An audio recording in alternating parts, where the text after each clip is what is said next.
Le principal risque en cours de saison chaude, surtout quand on fait travailler un cheval, c'est quoi? C'est la déshydratation. Pourquoi? Alors, je vais vous expliquer cela. C'est parce que en fait, le cheval, en période de forte température, a besoin de se refroidir.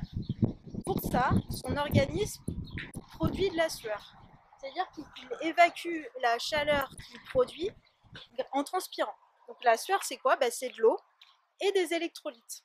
Alors les électrolytes, c'est des petits minéraux, donc ce qu'on appelle du potassium, du sodium, du chlore, qui sont contenus en petite quantité dans l'organisme du cheval et qui sont nécessaires au bon fonctionnement de cet organisme.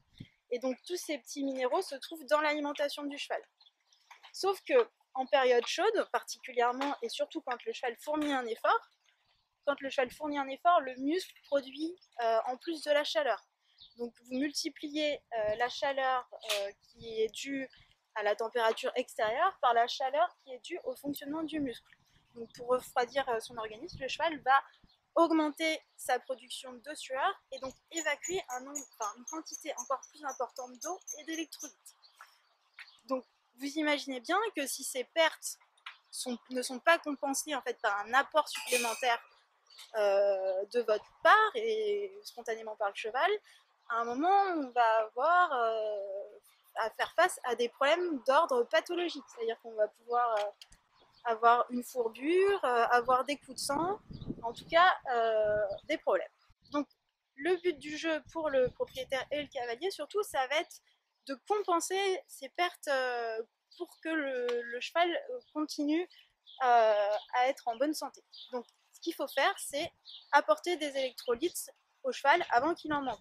Donc ce qu'on peut vous conseiller, c'est avant l'effort, d'utiliser des seringues d'énergie booster qui sont en fait des concentrés d'électrolytes qu'on administre directement dans la bouche du cheval, donc ça se présente sous forme de seringue.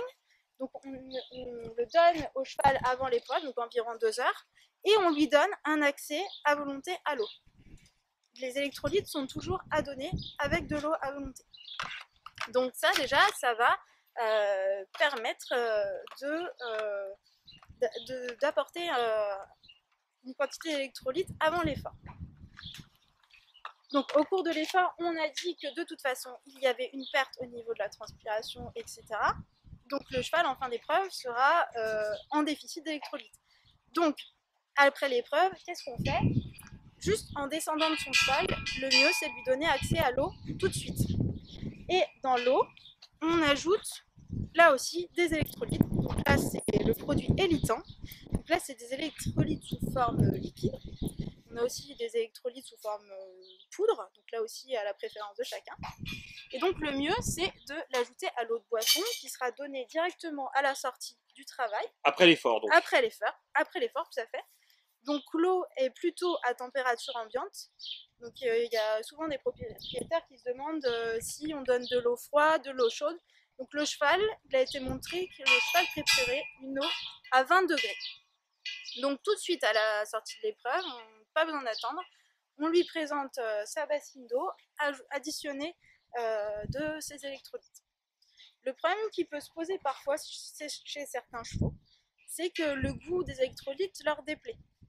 Donc pour pallier à ça, on peut soit les habituer progressivement à ces solutions, donc en diluant une quantité moindre que la dose normale pour les habituer justement au goût, ou alors on peut ruser en ajoutant par exemple du jus de pomme dans l'eau, comme ça masque le goût, et en tout cas ça permet au cheval de compenser la perte qu'il a eue pendant son effort.